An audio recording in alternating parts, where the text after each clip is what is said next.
নমস্কার শ্রোতা বন্ধুরা, আমি দেবশ্রী। আজ শুনুন রবীন্দ্রনাথ ঠাকুরের ছোট গল্প তারা প্রসন্নের কীর্তি।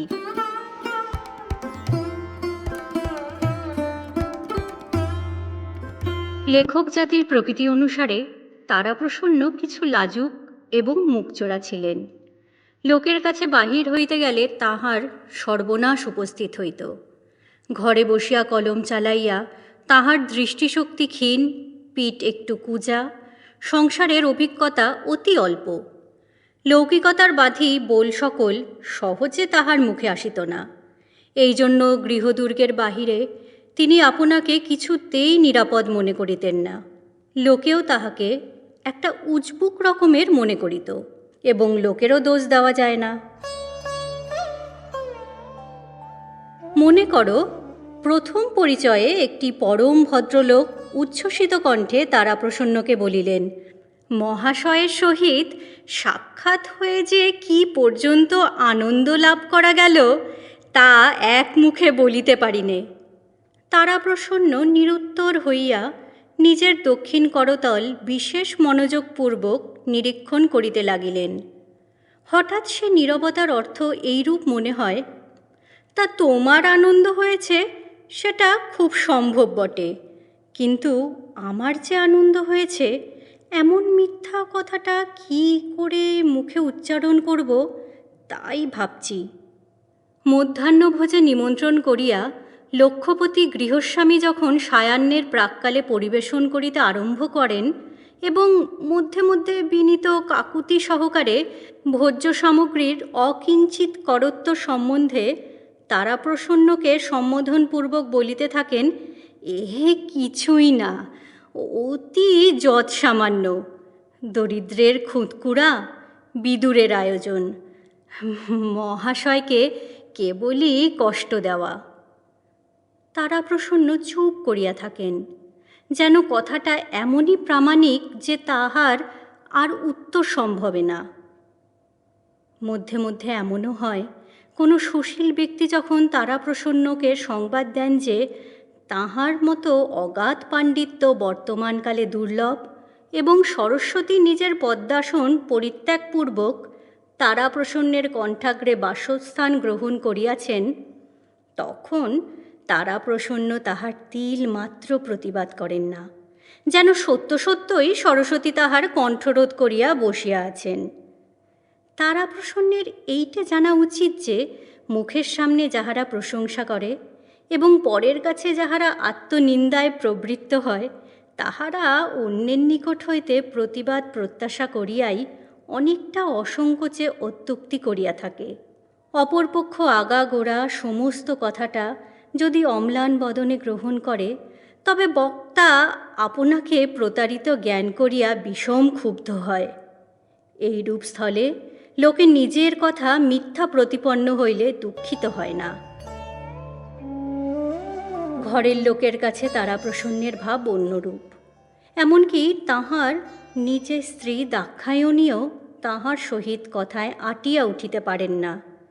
গৃহিণী কথায় কথায় বলেন, নেও নেও, আমি হার মানলুম, আমার এখন অন্য কাজ আছে। বাগযুদ্ধে স্ত্রীকে আত্মমুখে পরাজয় স্বীকার করাইতে পারে এমন ক্ষমতা এবং এমন সৌভাগ্য কয়জন স্বামীর আছে? তারাপ্রসন্নের দিন বেশ কাটিয়া যাইতেছে। দাক্ষায়ণীর দৃঢ় বিশ্বাস, বিদ্যা বুদ্ধি ক্ষমতায় তাহার স্বামীর সমতুল্য কেহ নাই, এবং সে কথা তিনি প্রকাশ করিয়া বলিতেও কুণ্ঠিত হইতেন না। শুনিয়া তারাপ্রসন্ন বলিতেন, তোমার একটি বই স্বামী নাই, তুলনা কাহার সহিত করিবে? শুনিয়া দাক্ষায়ণী ভারী রাগ করিতেন। দাক্ষায়ণীর কেবল একটা এই মনস্তাপ ছিল যে তাহার স্বামীর অসাধারণ ক্ষমতা বাহিরে প্রকাশ হয় না, স্বামীর সে সম্বন্ধে কিছু মাত্র চেষ্টা নাই।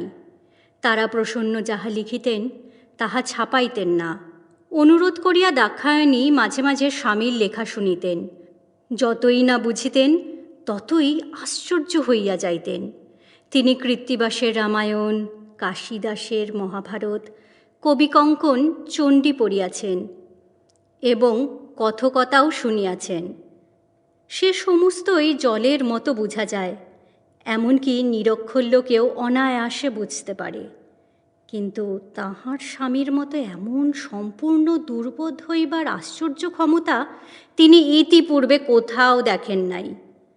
তিনি মনে মনে কল্পনা করিতেন, এই বই যখন ছাপানো হইবে এবং কেহ এক অক্ষর বুঝিতে পারিবে না, তখন দেশশুদ্ধ লোক বিস্ময়ে কিরূপ অভিভূত হইয়া যাইবে। সহস্রবার করিয়া স্বামীকে বলিতেন, এসব লেখা ছাপাও। স্বামী বলিতেন, বই ছাপানোর সম্বন্ধে ভগবান মনু স্বয়ং বলে গেছেন, প্রবৃত্তিরেষা ভূতানাং নিবৃত্তিস্তু মহাফলা। তারাপ্রসন্নের 4টি সন্তান, 4ই কন্যা। দাক্ষায়ণী মনে করিতেন সেটা গর্ভধারিণীর অক্ষমতা। এই জন্য তিনি আপনাকে প্রতিভাসম্পন্ন স্বামীর অত্যন্ত অযোগ্য স্ত্রী মনে করিতেন। যে স্বামী কথায় কথায় এমন সকল দুরূহ গ্রন্থ রচনা করেন, তাহার স্ত্রীর গর্ভে কন্যা বইয়ার সন্তান হয় না। স্ত্রীর পক্ষে এমন অপটুতার পরিচয় আর কি দিব। প্রথম কন্যাটি যখন পিতার বক্ষের কাছ পর্যন্ত বাড়িয়া উঠিল, তখন তারাপ্রসন্নের নিশ্চিন্ত ভাব ঘুচিয়া গেল। তখন তাহার স্মরণ হইল, একে একে 4টি কন্যারই বিবাহ দিতে হইবে এবং সেজন্য বিস্তর অর্থের প্রয়োজন। গৃহিণী অত্যন্ত নিশ্চিন্ত মুখে বলিলেন, তুমি যদি একবার একটুখানি মন দাও, তাহা হইলে ভাবনা কিছুই নাই। তারাপ্রসন্ন কিঞ্চিৎ ব্যগ্রভাবে বলিলেন, সত্য নাকি? আচ্ছা, বলো দেখি কি করিতে হইবে। দাক্ষায়ণী সংশয়শূন্য নিরুদ্বিগ্নভাবে বলিলেন, কলিকাতায় চলো, তোমার বইগুলো ছাপাও, 5 জন লোকে তোমাকে জানুক, তারপরে দেখো দেখি টাকা আপনি আসে কি না। স্ত্রীর আশ্বাসে তারাপ্রসন্নও ক্রমে আশ্বাস লাভ করিতে লাগিলেন এবং মনে মনে প্রত্যয় হইল, তিনি ইস্তক নাগাদ বসিয়া বসিয়া যত লিখিয়াছেন, তাহাতে পাড়াশুদ্ধ লোকের কন্যাদায় মোচন হইয়া যায়। এখন কলিকাতায় যাইবার সময় ভারী গোল পড়িয়া গেল। দাক্ষায়ণী তাহার নিরুপায় নিঃসহায় সযত্ন পালিত স্বামীটিকে কিছুতেই একলা ছাড়িয়া দিতে পারেন না। তাহাকে খাওয়াইয়া পড়াইয়া নিত্য নৈমিত্তিক কর্তব্য স্মরণ করাইয়া সংসারের বিবিধ উপদ্রব হইতে কে রক্ষা করিবে। কিন্তু অনভিজ্ঞ স্বামীও অপরিচিত বিদেশে স্ত্রীকন্যা সঙ্গে করিয়া লইয়া যাইতে অত্যন্ত ভীত ও অসম্মত। অবশেষে দাক্ষায়ণী পাড়ার একটি চতুর লোককে স্বামীর নিত্য অভ্যাস সম্বন্ধে সহস্র উপদেশ দিয়া আপনার পদে নিযুক্ত করিয়া দিলেন এবং স্বামীকে অনেক মাথার দিব্য ও অনেক মাদুলি তাগায় আচ্ছন্ন করিয়া বিদেশে রওনা করিয়া দিলেন এবং ঘরে আছাড় খাইয়া কাঁদিতে লাগিলেন। কলিকাতায় আসিয়া তারাপ্রসন্ন তাহার চতুর্সঙ্গীর সাহায্যে বেদান্ত প্রভাকর প্রকাশ করিলেন। দাক্ষায়ণীর গহনা বন্ধক রাখিয়া যে টাকা কটি পাইয়াছিলেন, তাহার অধিকাংশই খরচ হইয়া গেল। বিক্রয়ের জন্য বহির্দোকানে এবং সমালোচনার জন্য দেশের ছোট বড় সমস্ত সম্পাদকের নিকট বেদান্ত প্রভাকর পাঠাইয়া দিলেন। ডাকযোগে গৃহিণীকেও একখানা বই রেজিস্টারি করিয়া পাঠাইলেন। আশঙ্কা ছিল পাছে ডাকওয়ালারা পথের মধ্য হইতে চুরি করিয়া লয়। গৃহিণী যেদিন ছাপার বইয়ের উপরের পৃষ্ঠায় ছাপার অক্ষরে তাহার স্বামীর নাম দেখিলেন, সেদিন পাড়ার সকল মেয়েকে নিমন্ত্রণ করিয়া খাওয়াইলেন। যেখানে সকলে আসিয়া বসিবার কথা, সেইখানে বইটা ফেলিয়া রাখিলেন। সকলে আসিয়া বসিলে উচ্চ স্বরে বলিলেন, ও মা, বইটা ওখানে কে ফেলে রেখেছে? অন্নদা, বইটা দাও না ভাই, তুলে রাখি। উহাদের মধ্যে অন্নদা পড়িতে জানে। বইটা কুলঙ্গির ওপর তুলিয়া রাখিলেন। মুহূর্ত পরে একটা জিনিস বাড়িতে গিয়া ফেলিয়া দিলেন। তারপরে নিজের বড় মেয়েকে সম্বোধন করিয়া বলিলেন, শশী, বাবার বই পড়তে ইচ্ছে হয়েছে বুঝি? তো নে না মা, পড় না, তাতে লজ্জা কি? বাবার বইয়ের প্রতি শশীর কিছুমাত্র আগ্রহ ছিল না, কিছুক্ষণ পরেই তাহাকে ভৎসনা করিয়া বলিলেন, ছি মা, বাবার বই অমন করে নষ্ট করতে নেই। তোমার কমলা দিদির হাতে দাও, উনি ওই আলমারির মাথায় তুলে রাখবেন। বইয়ের যদি কিছুমাত্র চেতনা থাকিত, তাহা হইলে সেই একদিনের উৎপীড়নে বেদান্তের প্রাণান্ত পরিচ্ছেদ হইত। একে একে কাগজে সমালোচনা বাহির হইতে লাগিল। গৃহিণী যাহা ঠাউরাইয়াছিলেন তাহা অনেকটা সত্য হইয়া দাঁড়াইল। গ্রন্থের এক অক্ষর বুঝিতে না পারিয়া দেশশুদ্ধ সমালোচক একেবারে বিহ্বল হইয়া উঠিল। সকলেই এক বাক্যে কহিল, এমন সারবান গ্রন্থ ইতিপূর্বে প্রকাশিত হয় নাই। যে সকল সমালোচক রেনল্ডসের লন্ডন রহস্যের বাংলা অনুবাদ ছাড়া আর কোনো বই স্পর্শ করিতে পারে না, তাহারা অত্যন্ত উৎসাহের সহিত লিখিল, দেশের ঝুড়ি ঝুড়ি নাটক নোভেলের পরিবর্তে যদি এই দুই একখানি গ্রন্থ মধ্যে মধ্যে বাহির হয়, তবে বঙ্গসাহিত্য বাস্তবিকই পাঠ্য হয়। যে ব্যক্তি পুরুষানুক্রমে বেদান্তের নাম কখনো শুনে নাই, সে কেবল লিখিল, তারা প্রসন্নবাবুর সহিত সকল স্থানে আমাদের মতের মিল হয় নাই। স্থানাভাববশত এ স্থলে তাহার উল্লেখ করিলাম না, কিন্তু মোটের উপরে গ্রন্থকারের সহিত আমাদের মতের অনেক ঐক্যই লক্ষিত হয়। কথাটা যদি সত্য হইত, তাহা হইলে মোটের উপর গ্রন্থখানি পুড়াইয়া ফেলা উচিত ছিল। দেশের যেখানে যত লাইব্রেরি ছিল এবং ছিল না, তাহার সম্পাদকগণ মুদ্রার পরিবর্তে মুদ্রাঙ্কিত পত্রে তারাপ্রসন্নের গ্রন্থ ভিক্ষা চাহিয়া পাঠাইলেন। অনেকেই লিখিল, আপনার এই চিন্তাশীল গ্রন্থে দেশের একটি মহৎ অভাব দূর হইয়াছে। চিন্তাশীল গ্রন্থ কাহাকে বলে তারাপ্রসন্ন ঠিক বুঝিতে পারিলেন না, কিন্তু পুলকিত চিত্তে ঘর হইতে মাসুল দিয়া প্রত্যেক লাইব্রেরিতে বেদান্ত প্রভাকর পাঠাইয়া দিলেন। এইরূপে অজস্র স্তুতিবাক্যে তারাপ্রসন্ন যখন অতিমাত্র উৎফুল্ল হইয়া উঠিয়াছেন, এমন সময়ে পত্র পাইলেন দাক্ষায়ণীর পঞ্চম সন্তান সম্ভাবনা অতি নিকটবর্তী হইয়াছে। তখন রক্ষকটিকে সঙ্গে করিয়া অর্থ সংগ্রহের জন্য দোকানে গিয়া উপস্থিত হইলেন। সকল দোকানদার এক বাক্যে বলিল, একখানি বইও বিক্রয় হয় নাই। কেবল এক জায়গায় শুনিলেন মফস্বল হইতে কে একজন তাহার এক বই চাহিয়া পাঠাইয়াছিল এবং তাহাকে ভ্যালুপেবেলে পাঠানোও হইয়াছিল, কিন্তু বই ফেরত আসিয়াছে, কেহ গ্রহণ করে নাই। দোকানদারকে তাহার মাসুল দণ্ড দিতে হইয়াছে। সেই জন্য সে বিষম আক্রোশে গ্রন্থকারের সমস্ত বই তখনই তাহাকে প্রত্যর্পণ করিতে উদ্যত হইল। গ্রন্থকার বাসায় ফিরিয়া আসিয়া অনেক ভাবিলেন, কিন্তু কিছুই বুঝিয়া উঠিতে পারিলেন না। তাহার চিন্তাশীল গ্রন্থ সম্বন্ধে যতই চিন্তা করিলেন, ততই অধিকতর উদ্বিগ্ন হইয়া উঠিতে লাগিলেন। অবশেষে যে কয়েকটা টাকা অবশিষ্ট ছিল, তাহাই অবলম্বন করিয়া অবিলম্বে গৃহাভিমুখে যাত্রা করিলেন। তারাপ্রসন্ন গৃহিণীর নিকট আসিয়া অত্যন্ত আড়ম্বরের সহিত প্রফুল্লতা প্রকাশ করিলেন। দাক্ষায়ণী শুভ সংবাদের জন্য সহাস্য মুখে প্রতীক্ষা করিয়া রহিলেন। তখন তারাপ্রসন্ন একখানি গৌড় বার্তাবহ আনিয়া গৃহিণীর ক্রোড়ে মেলিয়া দিলেন। পাঠ করিয়া তিনি মনে মনে সম্পাদকের অক্ষয় ধনপুত্র কামনা করিলেন এবং তাহার লেখনীর মুখে মানসিক পুষ্পচন্দন অর্ঘ্য উপহার দিলেন।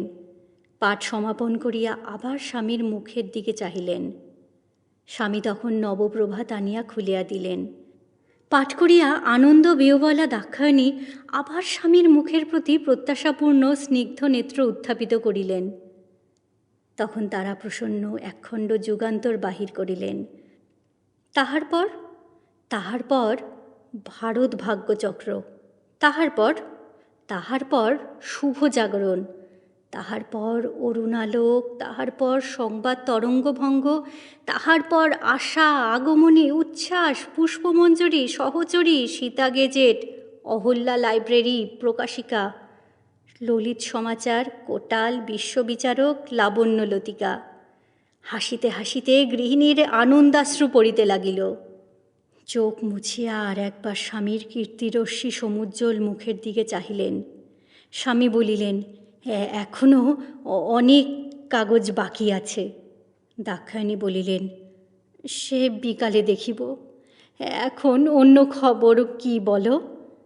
তারাপ্রসন্ন বলিলেন, এবার কলিকাতায় গিয়া শুনিয়া আসিলাম লাট সাহেবের মেম একখানা বই বাহির করিয়াছে, কিন্তু তাহাতে বেদান্ত প্রভাকরের কোনো উল্লেখ করে নাই। দাক্ষায়ণী বলিলেন, আহা, ও সব কথা নয়, আর কি আনলে বলো না। তারাপ্রসন্ন বলিলেন, কতকগুলো চিঠি আছে। তখন দাক্ষায়ণী স্পষ্ট করিয়া বলিলেন, টাকা কত আনলে? তারাপ্রসন্ন বলিলেন, বিধুভূষণের কাছে 5 টাকা হাওলাত করে এনেছি। অবশেষে দাক্ষায়ণী যখন সমস্ত বৃত্তান্ত শুনিলেন, তখন পৃথিবীর সাধুতা সম্বন্ধে তাহার সমস্ত বিশ্বাস বিপর্যস্ত হইয়া গেল।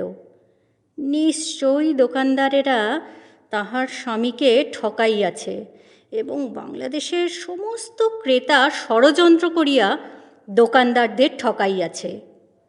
অবশেষে সহসা মনে হইল, যাহাকে নিজের প্রতিনিধি করিয়া স্বামীর সহিত পাঠাইয়াছিলেন, সেই বিধুভূষণ দোকানদারদের সহিত তলে তলে যোগ দিয়াছে, এবং যত বেলা যাইতে লাগিল ততই তিনি পরিষ্কার বুঝিতে পারিলেন, ওপাড়ার বিশ্বম্ভর চাটুজ্জে তাহার স্বামীর পরম শত্রু। নিশ্চয় এ সমস্ত তাহারই চক্রান্তে ঘটিয়াছে। তাই বটে, যেদিন তাহার স্বামী কলিকাতায় যাত্রা করেন, তাহার 2 দিন পরেই বিশ্বম্ভরকে বটতলায় দাঁড়াইয়া কানাইপালের সহিত কথা কহিতে দেখা গিয়াছিল। কিন্তু বিশ্বম্ভর মাঝে মাঝে প্রায়ই কানাইপালের সহিত কথাবার্তা কয় নাকি, এই জন্য তখন কিছু মনে হয় নাই। এখন সমস্ত জলের মতো বুঝা যাইতেছে। এদিকে দাক্ষায়ণীর সাংসারিক দুর্ভাবনা ক্রমেই বাড়িতে লাগিল। যখন অর্থ সংগ্রহের এই একমাত্র সহজ উপায় নিষ্ফল হইল, তখন আপনার কন্যা প্রসবের অপরাধ তাহাকে চতুর্গুণ দগ্ধ করিতে লাগিল। বিশ্বম্ভর, বিধুভূষণ অথবা বাংলাদেশের অধিবাসীদিগকে এই অপরাধের জন্য দায়ী করিতে পারিলেন না। সমস্তই একলা নিজের স্কন্ধে তুলিয়া লইতে হইল। কেবল যে মেয়েরা জন্মিয়াছে এবং জন্মিবে, তাহাদিগকেও কিঞ্চিৎ কিঞ্চিৎ অংশ দিলেন। অহোরাত্র মুহূর্তের জন্য তাহার মনে আর শান্তি রহিল না।